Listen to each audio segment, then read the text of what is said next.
Alam mo ba yung magiging lasa pag pinagsama-sama yung toast bread, ham, cheese, and garlic? Panigurado, isang masarap na merienda na hindi matatanggihan. Last time, gumawa tayo ng cheesy garlic hotdog at marami ang nagustuhan nito. Umabot sa 1.7 million views. Thank you so much po. So for today's video, gagawa naman tayo ng ham and cheese garlic bread. Gusto mo rin ba? Tara, luto tayo.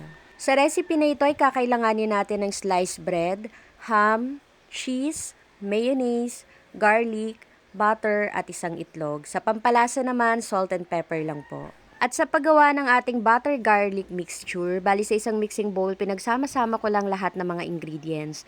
Nag-add din pala ako dito ng 1 tablespoon ng brown sugar at haluin lang natin ito ng mabuti hanggang sa makuha natin yung ganitong consistency. And shoutout po kay Ramon Zamora Pesodas Jr., Sheila Tubay Celeste, Nisitas Dones, and Milagros Lontok. Thank you so much po.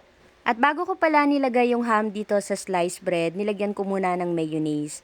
Then yung cheese, i-fold lang natin ito at lagyan ng toothpick na pangsara. At yung ham pala na ginamit ko dito ay cooked ham. Then sa cheese naman, nasa sa inyo na po kung anong gusto nyong cheese yung gamitin dito.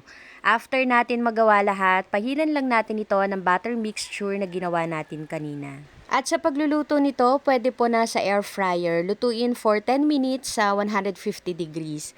Pwede rin naman po sa oven at kung wala pa ring air fryer or oven, pwede po sa kawali. Lutuin lang natin ito sa mahinang apoy hanggang sa mag-melt yung cheese or matoast ng bahagya yung ibabaw ng ating ginagawang masarap na merienda. At kung gagawa po kayo ng maraming ganito, doblihin nyo na lang po yung butter mixture na ginamit natin. At ganun lang kadali, meron na tayong masarap na merienda na siguradong magugustuhan ng lahat.